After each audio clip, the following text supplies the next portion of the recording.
तो दोस्तों और सभी को नमस्कार। मैं संदेश और आपका स्वागत है मेरे यूट्यूब चैनल संदेश आईएएस एकेडमी में। तो आज की इस वीडियो में हम डिस्कस करेंगे कि कोचिंग का क्या रोल है यूपीएससी के प्रिपरेशन में।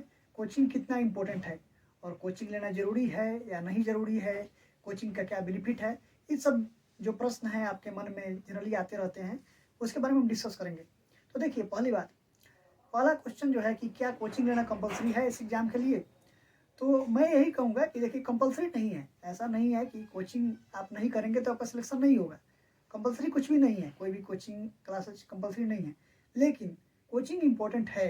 कोचिंग को हम पूरी तरह डिसमिस नहीं कर सकते कि कोचिंग लेने से कुछ फ़ायदा नहीं होता है या फिर बिना कोचिंग के बच्चे क्लियर कर लेते हैं, तो ऐसा नहीं कर सकते। कोचिंग कंपलसरी नहीं है, बिना कोचिंग के भी आप क्लियर कर सकते हैं और लोग हर साल कुछ बच्चे क्लियर करते हैं।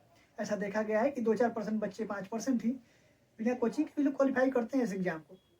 लेकिन कई बार जो लोग क्वालिफाई करते हैं इस एग्ज़ाम को, वो कहते हैं बिना कोचिंग के, उसमें सच्चाई भी कम होती है। ऐसा देखा गया है कुछ बच्चों का, या मेरा भी जो एक्सपीरियंस है कि कुछ कोचिंग के वीडियोज़ जो हैं वो टेलीग्राम चैनल पे लिस्ट हो जाते हैं। कई बार क्लासेज जो हैं टेलीग्राम चैनल पे लिंक हैं, तो वहाँ से भी कई सारे बच्चे कर लेते हैं क्लासेज, जो फ्री में वीडियो मिल जाता है। अब उस वीडियो से भी किसी ने क्लास किया है तो आखिर इनडायरेक्टली वो भी तो कोचिंग ही हुआ। अगर उसके बाद कोई कहे कि मैंने कोचिंग नहीं लिया है तो वो सही नहीं है। तो इस बात को आप ध्यान में रखेंगे कि अधिकतर जो लोग हैं, मुझे लगता है ऐसे 98% लोग जो हैं, कहीं ना कहीं से किसी ना किसी माध्यम से कोचिंग से जुड़े हैं, क्लासेज लिए हैं, कोचिंग मटेरियल का इस्तेमाल किए हैं, तभी वो इस एग्ज़ाम को क्वालिफाई करते हैं। तो एक तरह से हम पूरी तरह डिसमिस नहीं कर सकते कि कोचिंग ज़रूरी नहीं है। मैं यही कहूँगा कि कोचिंग ज़रूरी है। क्योंकि अब ज़रूरी क्यों है इसके बारे में मैं बताता हूँ। देखिए, कोचिंग में क्या है कि जो टीचर पढ़ाते हैं, जो भी टीचर्स हैं, उनके पास अपना भी एक्सपीरियंस होता है। 10-15 साल, 20-20 साल का एक्सपीरियंस उनके पास है। उन्होंने यूपीएससी एग्ज़ाम को बहुत क्लोज से ऑब्जर्व किया है, एग्ज़ाम में अपीयर भी हुए हैं, तो उनका अपना एक्सपीरियंस है। वो ये बताते हैं कि नए लोग जो आ रहे हैं, नए कैंडिडेट, वह कहाँ पे गलती कर सकते हैं, आपको किन चीज़ों की ज़्यादा ज़रूरत रखना होगा। सिलेबस के बारे में नए लोग जब आते हैं तो उनको सिलेबस का आइडिया नहीं होता है कि यूपीएससी का सिलेबस इतना वास्ट है, पता नहीं चलता सिलेबस को कैसे समझा जाए, क्या पढ़ना है, क्या नहीं पढ़ना है, और बाउंड्री क्या है सिलेबस का, कौन से सोर्सेज हमको फॉलो करना चाहिए, कौन से बुक पढ़ना चाहिए, जो भी बुक्स है उसमें कितना पढ़ना है, ये सारी चीज़ें जो है कोचिंग में बताया जाता है आपको। मोस्ट ऑफ द चीज़ें गाइडलाइन के तहत आपको पढ़ाई के माध्यम से ये सारी चीज़ें बताया जाता है। सिलेबस को समझाया जाता है, PYQ का एनालिसिस फॉलो कराते हैं, आपसे आंसर लिखवाए जाते हैं। तो ये सारे जो चीज़ें हैं वो आपको यूपीएससी की तैयारी में हेल्प करती हैं। तो कोचिंग का रोल तो है, कोचिंग बहुत इंपॉर्टेंट यहाँ पे हो जाता है। ये सारी चीज़ें आपको कोचिंग में बताई जाती है।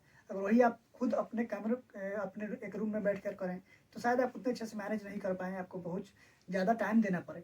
इसके अलावा कोचिंग में जो अगर आपने अच्छे कोचिंग में एडमिशन लिया है तो वहाँ पे एक सेंट्रलाइज्ड नोट्स आपको दे दिया जाता है। ऑर्गेनाइज्ड रूप में टीचर डिक्टेशन देते हैं, आपको नोट्स दे दिया जाता है और उस नोट्स में बहुत एक लिमिटेड टाइम में आप पूरा सिलेबस को कवर कर लेते हैं, चाहे वो जीएस हो या ऑप्शनल हो। तो नोट्स का बड़ा रोल होता है।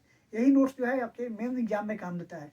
प्रीलिम्स तो आप ऐसे भी कर सकते हैं बिना कोचिंग के भी, लेकिन जब मेंस की बारी आती है तो वहाँ पे कोचिंग का नोट्स जो है, क्लास नोट्स है, बहुत इंपॉर्टेंट हो जाता है। तो वहाँ भी कोचिंग का रोल बड़ा इंपॉर्टेंट है, खासकर मेन एग्जाम में। और कुछ ऐसे सब्जेक्ट हैं जैसे इथिक्स हो गया, सिक्योरिटी हो गया, IR हो गया, और या फिर पॉलिटी में भी कुछ टॉपिक्स हैं, सोशियोलॉजी है। तो ये सब ऐसी चीज़ें हैं, या फिर इकोनॉमिक्स है, एनवायरनमेंट है, साइंस टेक, ये सब ऐसे सब्जेक्ट हैं जो खुद से कवर करना बड़ा डिफिकल्ट हो जाता है। तो इन सब डिफिकल्ट जो सब्जेक्ट हैं, टॉपिक्स हैं, इनको कवर करने में कोचिंग का बड़ा रोल होता है। साथ ही साथ मान लीजिए ऑप्शनल आपका सब्जेक्ट है, मैथ्स हो गया, या फिर एंथ्रोपोलॉजी है, सोशियोलॉजी है, ज्योग्राफी जैसे डिफिकल्ट ऑप्शनल जो हैं, तो इन सब ऑप्शनल को सेल्फ स्टडी करके कवर करना बहुत मुश्किल है। जब आप टीचर के पास जाएंगे तो सिंप्लीफाइड फॉर्म में आपको पढ़ाते हैं, अपना नोट्स देते हैं। तो इन सब बातों से अभी तक आपको पता चल गया होगा कोचिंग कितना इंपॉर्टेंट है। कोचिंग जो बच्चे लेते हैं उनके पास एक एडिशनल एडवांटेज है, लेकिन कंपलसरी नहीं है। आप ऐसा अपने से भी कर सकते हैं, वो तो हो सकता है थोड़ा ज़्यादा टाइम लगे। तो मेरा यही स्टैंड है कि कंपलसरी भले ही नहीं है, लेकिन कोचिंग बहुत हद तक इंपॉर्टेंट है अगर आप अफोर्ड कर सकते हैं। अब तो कुछ सस्ते कोचिंग भी आ गए हैं, जैसे PW फिजिक्स वाला, ओनली IAS, या फिर खान सर, तो खान स्टडीज, तो ये सब कुछ सस्ते कोचिंग भी आ रहे हैं। तो कोचिंग का रोल है, मैं यही सजेस्ट करूँगा कि एटलीस्ट आप ऑप्शनल का, अगर GS का ना ले पाएँ तो ऑप्शनल जो भी आपका सब्जेक्ट है, ऑप्शनल का एटलीस्ट कोचिंग ले लें, जिससे आपको ऑप्शनल सब्जेक्ट में आप अच्छा स्कोर कर सकें। तो यही है। और बाकी अपना सेल्फ स्टडी करें। अगर आप कोचिंग लेने में एफर्ट नहीं है तो अपना सेल्फ स्टडी कर सकते हैं। कोचिंग मटेरियल खरीद सकते हैं जो सस्ते प्राइस में अवेलेबल है, विजन IAS का, चाहे फिर दृष्टि का, जो भी आप अच्छे कोचिंग है उसका मटेरियल आप लेकर पढ़ सकते हैं। तो ये रही बात कोचिंग का, अभी तक आप समझ गए होंगे। एक और बात इसमें है कि कोचिंग तो बहुत सारे हैं, बच्चे पूछते हैं कि ये हज़ारों कोचिंग है यूपीएससी के, कौन से कोचिंग लिया जाए। तो देखिए, मीडियम है, हिंदी मीडियम और इंग्लिश मीडियम। पहले मैं हिंदी मीडियम वाले जो बच्चे हैं उनके लिए बता दूँ। हिंदी मीडियम में एक तो दृष्टि है, जिसका नाम सब लोग जानते हैं। दृष्टि बहुत ही फेमस है और ठीक है, अच्छा कोचिंग भी है। लेकिन अभी हाल के दिनों में देखा गया है, उससे अलग होकर संस्कृति आईएएस बना है। दृष्टि के जो पहले टीचर थे, अखिल मूर्ति और भी जो टीचर थे, वो सारे उसके अच्छे टीचर अलग होकर संस्कृति आईएएस बनाए। और संस्कृति भी बड़ा अच्छा कर रहा है रिजल्ट में भी, और संस्कृति का क्वालिटी भी बहुत अच्छा है। और सबसे बड़ी बात है कि जो संस्कृति है इसका फी जो है वो दृष्टि की तुलना में कम है, तो कम फी में आपको अच्छा क्वालिटी मिल रहा है संस्कृति आईएएस में। तो मैं सजेस्ट करूंगा कि दृष्टि ठीक है, आप चाहें तो जाएं नाम पे, नहीं तो संस्कृति आईएएस भी बहुत अच्छा कर रहा है और संस्कृति में भी आप जा सकते हैं कम फी में, वो भी लोग अच्छे पढ़ा रहे हैं। तो दो आपके पास ऑप्शन है, दृष्टि या संस्कृति, ये आपके चॉइस पे मैं छोड़ रहा हूँ, लेकिन दोनों अच्छे हैं, कोचिंग क्वालिटी दोनों में बराबर माना जाता है। तो हिंदी मीडियम के दो अच्छे हैं। उसके बाद जब आप इंग्लिश मीडियम की बात करेंगे तो इंग्लिश मीडियम के मैं कहूँगा बाजीराम का नाम सब लोग जानते होंगे। बाजीराम ओबीएस अच्छा कोचिंग है, ऑप्शनल के लिए खास करके बहुत अच्छा है। जीएस भी ठीक ठाक करता रहा है और यही है कि पिछले 8-10 साल से लगातार रैंक 1 हमेशा वहीं से आता है, तो वो तो अच्छा है ही, उसको मानना चाहिए। दूसरे नंबर पर नेक्स्ट आईएएस जो है, नेक्स्ट आईएएस के फैकल्टी भी अभी बहुत अच्छे हो गए हैं, तो आप जीएस या ऑप्शनल जो भी है नेक्स्ट आईएएस से भी कर सकते हैं। नेक्स्ट आईएएस भी बहुत अच्छा कोचिंग हो गया है। तीसरे नंबर पर विजन भी है, विजन से भी आप चाहें तो क्लासेस ले सकते हैं। तो इंग्लिश मीडियम में बाजीराम, नेक्स्ट आईएएस और विजन, ये 3 कोचिंग अच्छे हैं। हिंदी में दृष्टि, संस्कृति। तो ये रहा कोचिंग का रोल, और अच्छे कोचिंग के नाम मैंने आपको बता दिया। बाकी आपकी चॉइस है, आप जैसे चाहे कवर कर सकते हैं, और यही है कोचिंग का रोल यूपीएससी में।